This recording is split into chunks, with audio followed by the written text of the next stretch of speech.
Bom, quem não me conhece, tem pessoal meio novo aí, pelo menos que eu não conheço, eu estou no sou Rafael, né? Tenho 26 anos.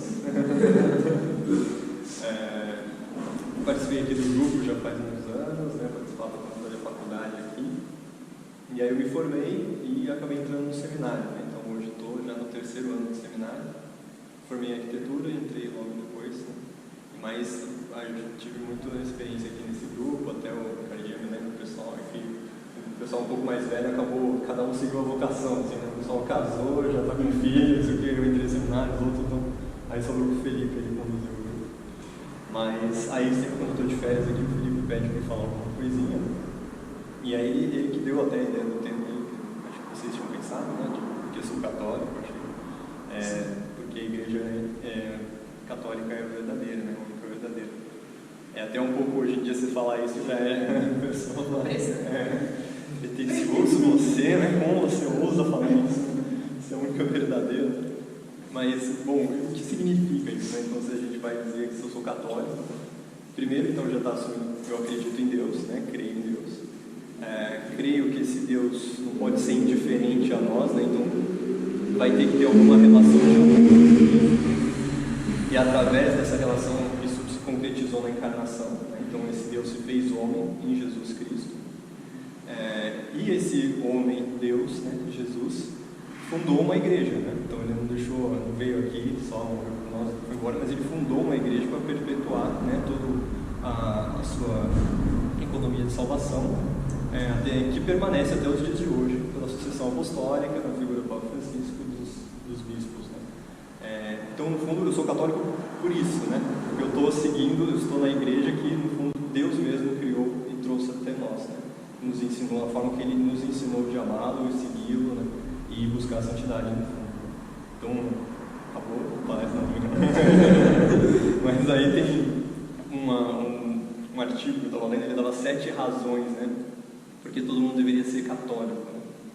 E é interessante, assim, ele vai explicando diversos sentidos, né? As primeiras 3 coisas que ele coloca que eu já até falei num grupo aqui uma vez, dos transcendentais, né? Então, porque é verdade, né? No primeiro momento, né? Porque é bom e porque é belo, né? Então tem sempre aquilo, eu já expliquei aquela vez, né? Não é só Deus, não é que Deus tem a verdade, né? Ou fala a verdade, e Deus é bonitão, e Deus, né, é um cara bacana, não é isso, não é que Deus é a beleza em si, né? Deus é a verdade em si, Deus é a bondade em si. Então toda vez que a gente vê isso no mundo, é um reflexo de Deus, né? E diz que na igreja católica, então, seria o reflexo pleno, né, de tudo isso. Porque ninguém quer meia verdade, né? É algo, no fundo, por mais que você negue, assim, né, tem que ser o mais relativista possível, né? Ninguém aceita, né, uma meia verdade ou algo meio verdadeiro, meio certo, né? Nem algo, sei lá, uma pequena parcela de amor, vamos dizer assim, ou de algo um pouquinho bom, mas não tão bom assim, né? Ou só uma fração do belo, né? Tudo são coisas que quando a gente tem um pequeno vislumbre disso, né, a gente quer mais, né? A gente quer aquilo, a gente quer o completo daquilo, né? O fundo é o que a gente deseja no mais fundo do nosso coração, né? A gente não quer metade, a gente quer aquilo na sua completude, né? Então a Igreja Católica é aquela que contém toda a verdade, né?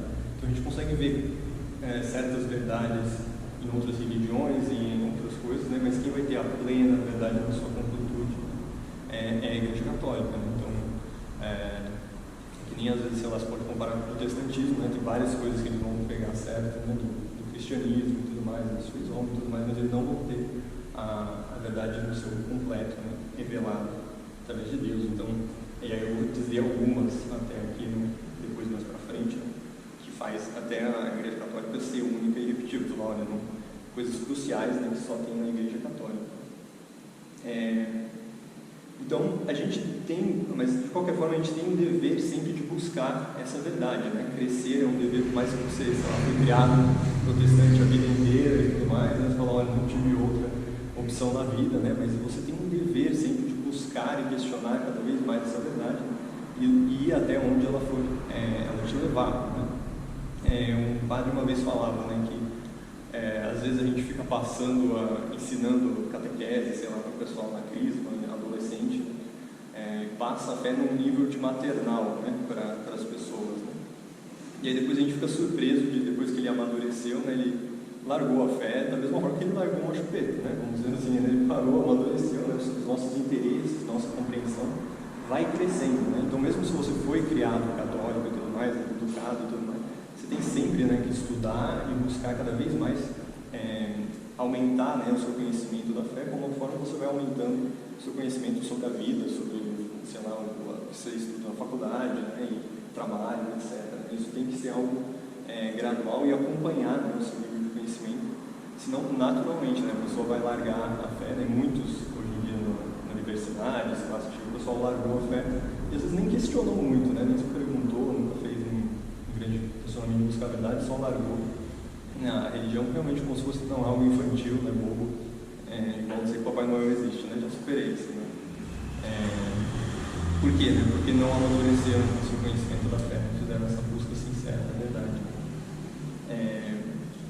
Tudo está profundamente vincado, na verdade. O Newman, né, um santo da Igreja Cardeal, né, ele dizia que se ele pudesse chegar no céu, né, dizendo somente uma pequena mentira, ele não faria, né? Ele dizia que o céu baseado numa mentira é, na verdade, um inferno, né? Ele está querendo dizer que o inferno, no fundo, é uma grande mentira. O inferno é aquela coisa de estar vendendo o céu, né, mas na verdade te enganando.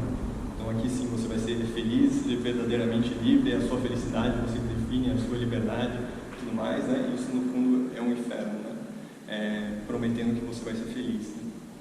Tem uma série antiga, me fugiu o nome agora, bem antiga, assim, década de 30, que ela tem essa brincadeira, assim, cada episódio era uma coisa, mas um episódio específico era de um criminoso que é assassinado no meio de uma perseguição policial, logo por cima, e ele acorda no céu, né, basicamente. E aí o céu é como se fosse um hotel 5 estrelas, né, e ele tem tudo que ele deseja, né, então tudo que ele sempre sonhou na vida dele, no estalar de dedos ele está ali, ele joga no cassino e ganha tudo, ele tem quantas mulheres ele quiser, né, ele tem tanto de comida que ele quiser, qualquer coisa que ele deseja está no estalar de dedos, né. E ele fala, nossa, que coisa incrível, né, que maravilha e tudo mais, né, eu acho que me mandaram errado para cá, né, não sei o que, não leram a minha ficha, né, me mandaram para o céu, que maravilha, né.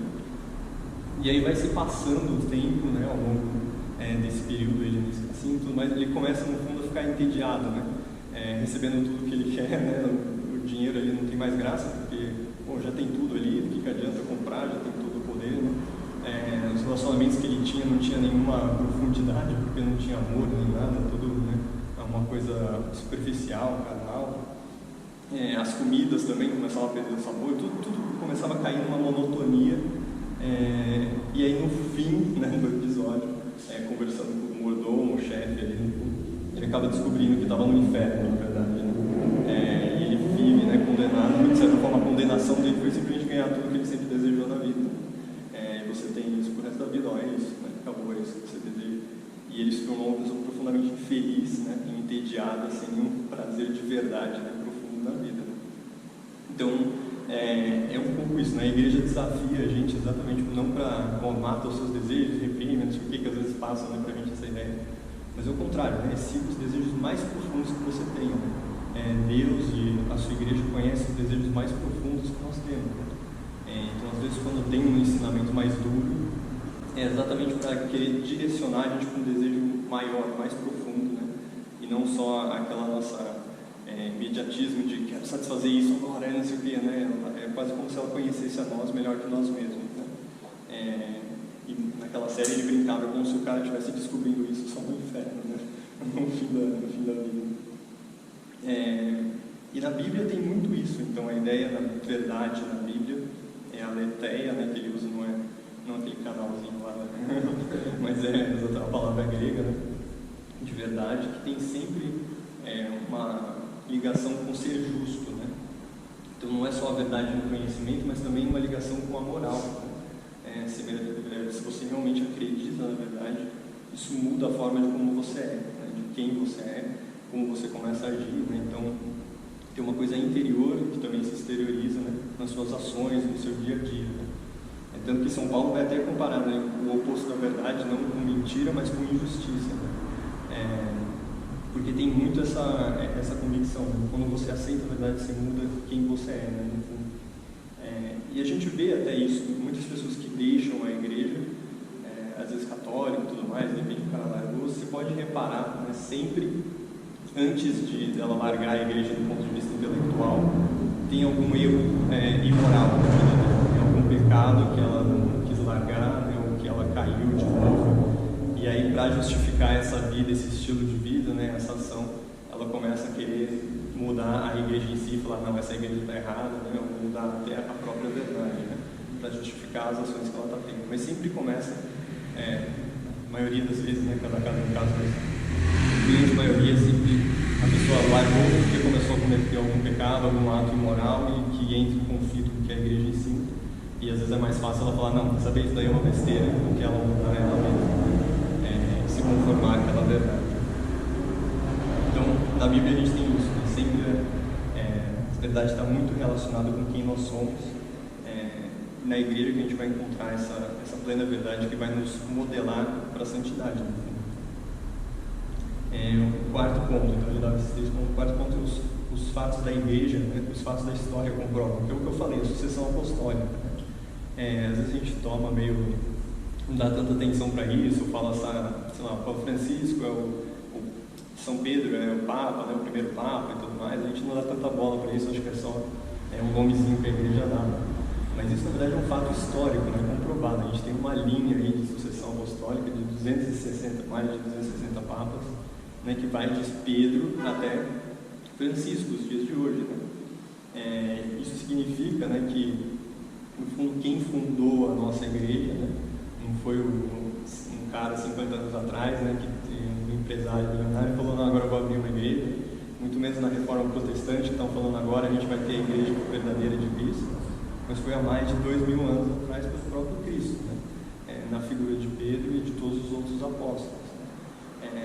Então tem até um vídeo que viralizou na internet uns anos atrás, de um padre perguntando para a Alexa, estava bombando assim, né? Ele perguntava, Alexa, quem fundou, né, a igreja luterana? Né? A igreja luterana foi fundada em ano tal por Lutero, Martinho Lutero. Quem fundou a igreja calvinista? A igreja calvinista foi fundada por Calvino. Quem fundou a igreja anglicana, não sei o quê. E aí no finalzinho ele perguntava, Alex, quem fundou a igreja católica? A igreja católica foi fundada há mais de 2000 anos por Jesus Cristo. Né? Eles olhavam assim, não, mas é uma coisa boa, mas isso é um argumento, né, muito bom, né, que você vai falar, não refuta isso, né? É uma coisa que você pode falar para vários, né, protestantes. Ninguém, antes de falar qualquer coisa, criticar a igreja, né, refuta isso, né? Quem fundou a sua igreja, né? Quem fundou essa igreja? Então, a gente pode até falar, né, agora, mas tem muita coisa escura assim na história da igreja, né, que aconteceu e tudo mais. Como é que é essa igreja que Cristo fundou, né? Realmente tem, claro que tem muito exagero nisso daí, traz o Rafael Tonon um dia para falar aqui, né, todas as teorias aí que criam sobre a igreja, né? Mas sim, tem casos aí de coisas, né, às vezes cardeais, que tinham filhos e tinham amantes e tudo mais, mas é algo impressionante que eles, na verdade, nunca mudavam a doutrina, né? Então, eles não pregavam, eles tinham um estilo de vida horroroso, mas eles não pregavam aquilo, né? Eles eram hipócritas, né? Não viviam aquilo que pregavam, mas isso significa que eles também não pregavam aquilo que eles viviam, né? Então, do ponto de vista de ensinamento da igreja, né, nunca foi corrompido, né? Embora teve pessoas que se corromperam ao longo da igreja, né? O ensinamento mesmo, a doutrina, os sacramentos, tudo isso, né, nunca foi corrompido, né? Deus protegeu isso ao longo da história, né? E só vê como uma instituição, né, com mais de 2000 anos, já é quase como um milagre, né? E os ensinamentos e a instituição durar tanto tempo, né? O pessoal brinca um milagre, assim, aquele in your face, né? Está na sua cara, assim, um negócio que qualquer outro grande império na história da civilização, né, caiu por muito menos tempo. Né? A Igreja Católica está aqui, né, mesmo com tanto altos e baixos, né? Que até aquela piada do judeu que queria se converter, né, para o catolicismo e ia ser batizado, mas ele falou, não, antes eu tenho que resolver um negócio em Roma, né? Quero ver como vai ser lá, falando com um bispo, né? E aí o ele falou, ele vai ver como está a situação lá em Roma, numa época de super corrupção, não sei o que, ele vai desistir de ser católico. Ele falou, não, você não quer ser batizado antes de ir para Roma e tudo mais, vai ser melhor para você ter certeza. Ele falou, não, mas sabe, judeu, negócio primeiro, né? O resto é depois. Né? E aí ele foi para Roma, né? E voltou. Ele falou, bom, quero ser batizado. Ele falou, que bom, não sei o quê, mas você foi em Roma? Ele falou, fui, a situação, né? E você ainda quer ser batizado? Ele falou, quero, né? Ele falou que era um homem de negócio. Ele falou, se ele viu uma instituição desse nível e está de pé ainda, hoje é um milagre, assim, né? Então ele sabia que aquilo era uma igreja de Deus, né? Quem sustentava essa igreja é Deus. No fundo, aquilo que eu falava também, a igreja que tem a verdade em si. Por quê? Né? Não é porque eu tenho o bispo Fulton Sheen, que mais seja incrível, e outros grandes nomes aí, o Ratzinger, seja quem for, mas principalmente porque Deus está conduzindo, sustentando, se revelando, né, através dessa sua igreja. E isso, no fundo, acaba gerando santos. Então, outra coisa que a gente tem na nossa igreja, só na igreja católica, né, ela produz santos. Por mais que você tenha grandes nomes em outras religiões, pessoas muito virtuosas, né, mas quando você estuda as vidas dos santos, né, e a particularidade de cada santo, é uma coisa única, né, quase que o máximo da humanidade que você vai ter, né, quando você estuda a vida daquela pessoa. Tem certas pessoas que se falam, nossa, como explicar essa pessoa, né? Uma Teresa de Calcutá, né? Tudo que ela fazia, diversas histórias, assim, que só a vida daquela pessoa, né? Você fala, nossa, não tem ideologia mais forte, assim, que vai fazer uma pessoa viver aquilo, né? Aquilo que ela viveu, por exemplo, né? A entrega que ela teve, né? E a sabedoria que eles têm também, né? Algo de simples, mas sábio, né? Esses dias eu dava um seminário lá do catequese nos finais de semana para crianças, né? E aí eu estava acostumado a falar com um público mais universitário, né? Eu falei, como é que eu vou fazer? Né? Aí eu trouxe a história do Cadaputis, né? Eu vou tentar ler um pouco, né? Sobre representar a menina da idade deles, né? E tudo mais, incentivar um pouco isso. E eu fiquei impressionado com algumas frases que ele tem curtas, né? Que às vezes resume coisas que eu estava lendo no Garrigou Lagrange, assim, de um grande tratado de teologia, assim, de espiritualidade e tudo mais. E ele, às vezes, numa frasezinha, resume aquilo e você consegue passar para uma criança e ela entender, né, e captar. Ele tinha várias frases, né? Ele tinha uma frase famosa que era todo mundo nasce original, né, mas muito morrem como fotocópias, né? Querendo dizer, ó, que Deus nos cria únicos, né, com uma personalidade, né, cada um de nós, e Deus, uma personalidade, né, uma forma única e irrepetível em toda a humanidade, né, em toda a história da humanidade. Né, e, no fundo, você se tornar santo é buscar ser essa pessoa única que Deus te criou para ser. Né? Por mais que tenham coisas comuns que a gente faz, tipo como amar a Deus, mas você olha a vida dos santos, cada um tem uma história completamente diferente. Né?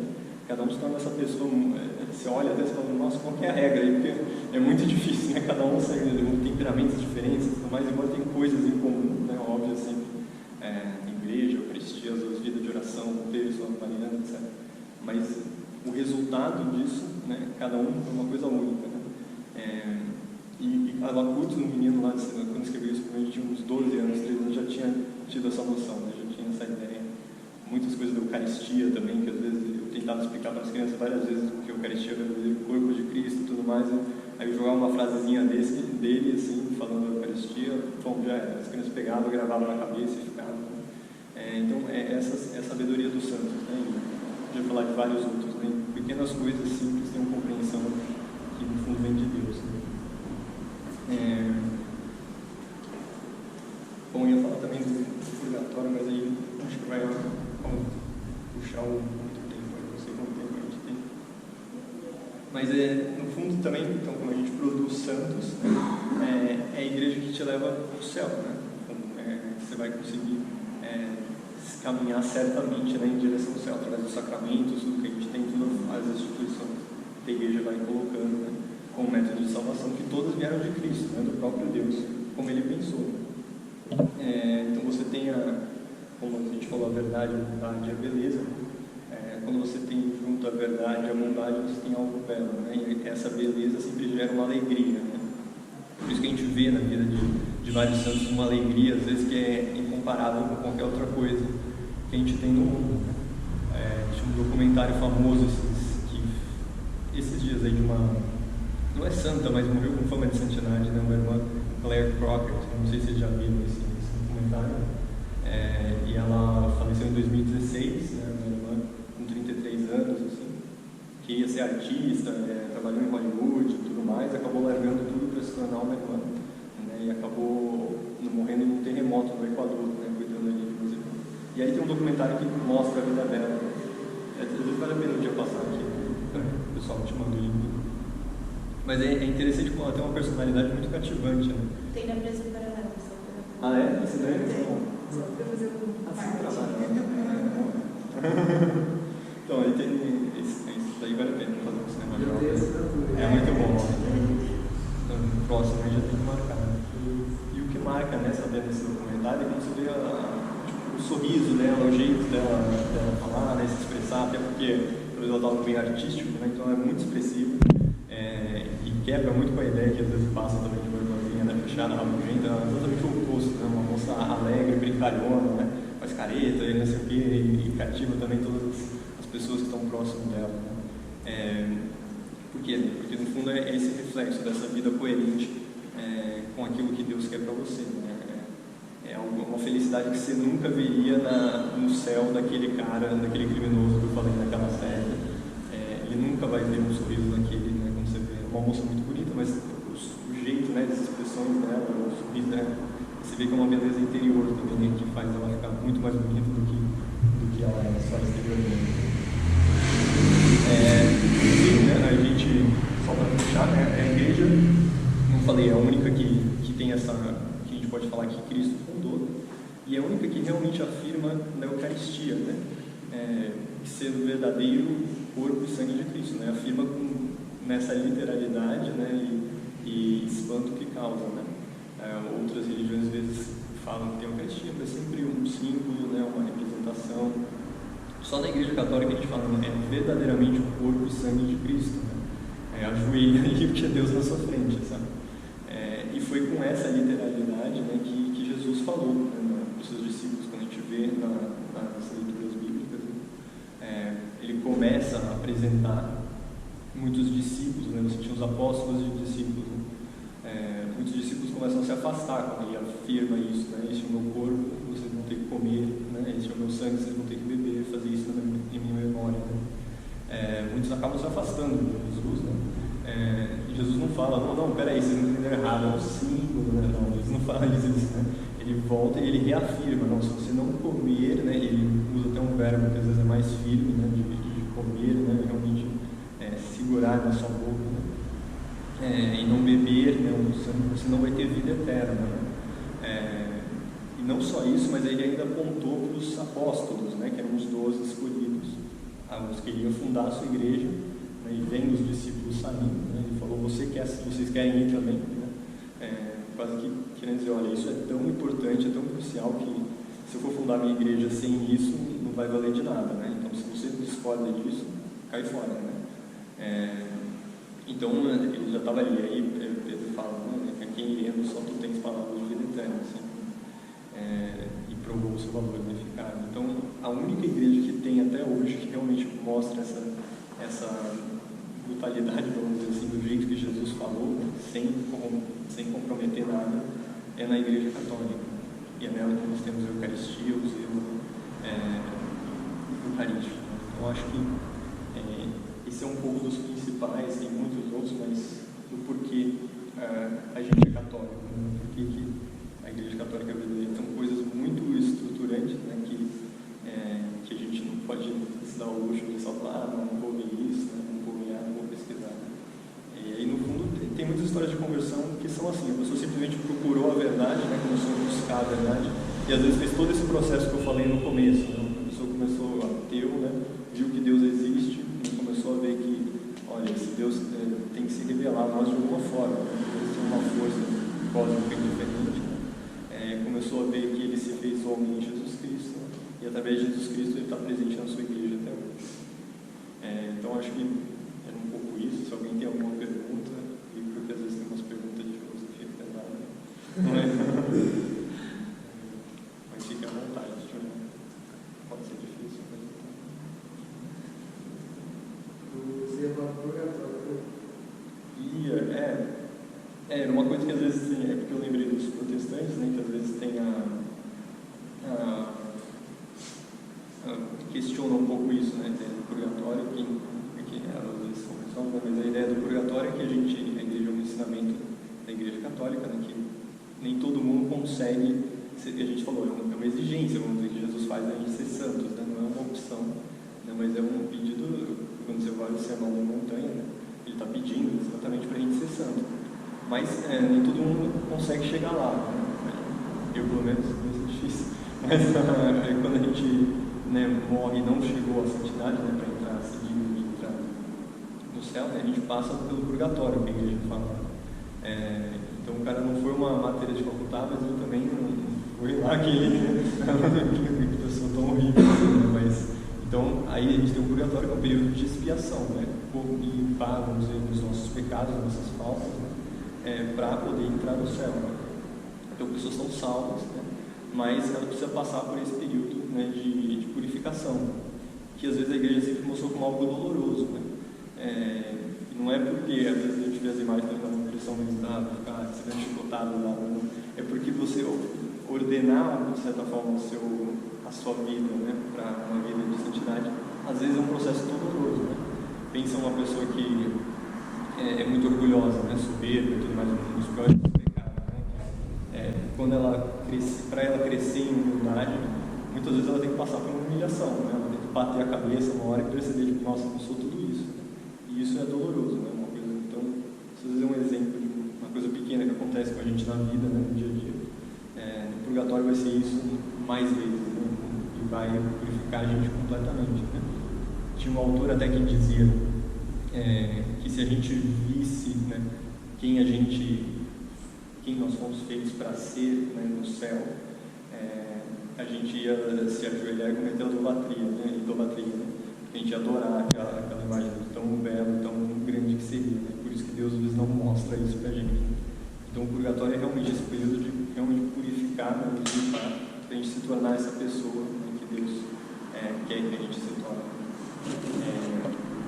E exatamente por que é crucial esse ensinamento, porque precisa, né, acontecer algo, né? A gente olha, tem que ser santo para entrar no céu. O cara morreu, não é um santo, mas também não é um super pecador horroroso, né? Então tem que acontecer algo para ele conseguir entrar. Isso às vezes dá para falar com um protestante, às vezes ele até concorda com isso, né? E aí você vai falar, mas a gente chama isso de purgatório. Eu falo, não concordo. Mas é um pouco isso, né, que ia falar do purgatório. Então o purgatório é a certeza do céu. É a certeza do céu. Sempre que a igreja fala as benditas almas do purgatório, mas não são almas que já estão no céu. Só estão nesse processo de purificação. E o sofrimento que a pessoa tem no purgatório, ela não é corporal, né? Não é o quê? Corporal, é um sofrimento espiritual. Sim, provavelmente é bem, até porque não teve a ressurreição dos corpos, né? Isso também é outro ensinamento da igreja, ressurreição dos corpos e tudo mais. Então, provavelmente ela está só uma coisa realmente, uma ordenação espiritual, né? Só no futuro. Então, assim, que deve ser mais doloroso.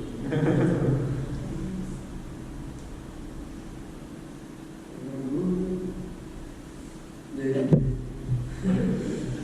Foi a nossa conversa que surgiu esse tema. Mas não. Foi muito completa a apresentação. Bacana. Mas uma vez num grupo que só tinha vindo nós três, não era, mas a gente nem tinha vindo também, né? Acho que foi só assim.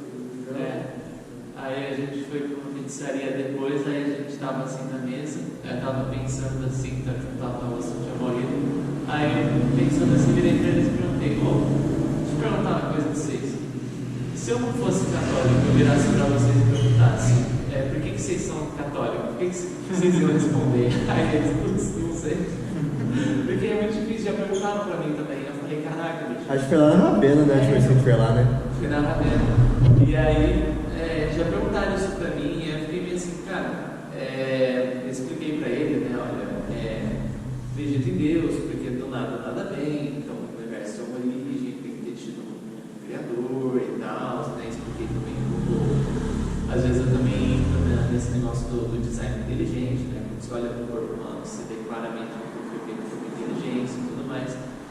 E de acordo com isso, você pega, você começa a estudar, você vê, né, Jesus, a Igreja Católica, como que ela permaneceu, a vida dos santos, como que, inclusive, né, faz filosofia, buscando para ela como temas filosóficos, assim, um pensamento coerente. Quando você segue uma linha de pensamento coerente, você acaba caindo numa coisa que é exatamente o que a Igreja Católica diz. Eu expliquei assim, só que é difícil chegar e explicar, mas o porquê que você é católico, sabe? Por isso que surgiu a pergunta, eu vi que eles iam responder, mas é complicado, né? É um exercício bom, assim, porque tem muita coisa, né? Você respondendo uma frase, assim, às vezes o cara pergunta. E às vezes ele está realmente curioso para saber, ainda mais hoje em dia que é complicado ter uma... Eu lembro que na faculdade, uma época, achavam que eu era judeu, assim, porque o pessoal, na verdade, era tão secular que só o fato do rapaz que tem uma religião, aí eles já pensam na religião, como é que é mesmo? Tem o judaísmo e não é judeu. Uma coisa assim. Porque realmente ninguém tinha fé nenhuma, né? Então, às vezes o cara pergunta e quer saber, então é bom ter uma oportunidade de se acostumar. Assim. Então, hoje em dia, aqui no Brasil, quando você fala que você é católico, o pessoal nem imagina o que é ser católico mesmo, né? Vão achar que você é católico de BGE. Tem o estereótipo protestante, né? Então na faculdade vai assim também. Se você tem uma religião, com certeza você é protestante, porque você vive alguns valores morais ali. E aí o católico é sempre o secular. Parece quase que um bicho exótico, assim. Olha, não existe isso aí. Eu também sou católico, todo mundo aqui é católico, né? Então, eu me converti ao catolicismo com 20, 21 anos, por aí, mas com 21 mesmo, acho que vai fazer 21, porque eu converti de verdade, né? Sabe, comecei a falar, não, sou católico. E aí, mas quando eu estava me convertendo, antes ainda, com 20 anos por aí, eu tinha muito essa imagem de que os protestantes, eles são, os evangélicos, eles são mais radicais, assim, era a visão que tinha na época, né? Eles são mais focados, e os católicos eram mais liberais. E aí, tem toda a história que eu tive de conversão, né? Que, para resumir, assim, na pandemia eu estava vendo um monte de gente morrendo, aí eu pensei, tem alguma coisa depois, eu fui pesquisando. Primeiro eu entrei em contato com o espiritismo, né? Porque era uma coisa que, tipo, foi uma coisa que eu pensei assim, né? Cara, se é para ter algum contato, os espíritas, eles alegam ter mais contato do que os outros, né? Então vou ver. Aí depois eu conheci um teólogo protestante, estava quase virando evangélico, um amigo meu da internet viu um vídeo do padre Paulo Ricardo, e eu comecei a ver verdade daquilo que o padre Paulo Ricardo falava, né? Tipo, eu ficava vendo os vídeos dele, assim, um atrás do outro, assim, enquanto eu fazia as tarefas, assim, do dia, sabe? E aí eu lembro que uma vez eu estava, acho que bebendo água, e eu ouvi o padre Paulo Ricardo falando que não podia, né, o ato sexual antes do casamento, que, como assim, católico também não pode? É muito uma visão que o pessoal tem, né? O católico, eu acho que é liberal e tal. É difícil responder uma frase só, se jogar uma frase só é complicado. Né? Se responder numa frase só. É isso que eu do professor Fábio Florença. Uma das coisas que se converteu foi tipo, a moral católica. Tipo, eu acho que ele estudou também a direito natural, né? Então, ele vê que a natureza humana,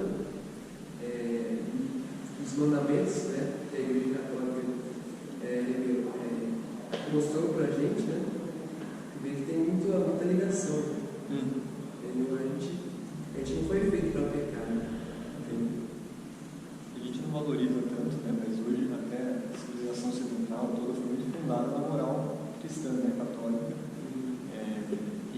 E que tem coisas que virou meio senso comum, a pessoa não dá, mas a origem às vezes só se sustenta se você realmente acredita que é um Deus, né? Um Deus cristão. Né? E se você tirar isso, você gera atrocidades como você teve no século XX, nazismo e tudo mais, uma visão puramente cientista ali, da evolução, a evolução das espécies, não sei o que, você faz o nazismo, né? Uma coisa assim.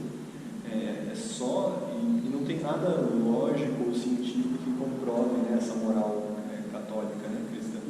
É só realmente a revelação divina, né, a Bíblia, e sei lá, muitos ateus aí têm que se conformar a ela, né? Eu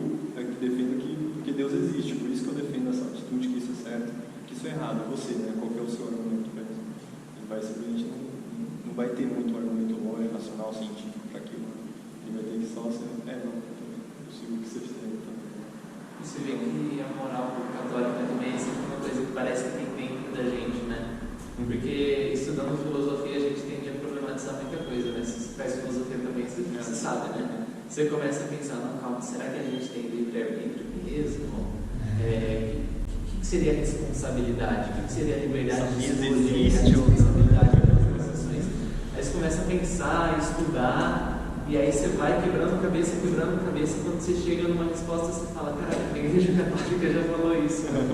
Aí você vê tipo, pessoas muito inteligentes na história, até mesmo antes do cristianismo, como Platão, falou inúmeras coisas que, tipo, pensando, estudando a natureza humana, né, dos pensadores antigos, chegou a conclusões que a Igreja Católica também diz, né? O Platão, ele é o cara que falava de não se deixar escravizar pelas paixões e tudo mais. Católica é a natureza humana, está dentro da gente isso que Deus ensinou, né? Só a gente aprendendo, né? Uma coisa que uma pessoa precisou de uma pessoa muito inteligente estudar para aprender, a gente aprende com a Igreja Católica.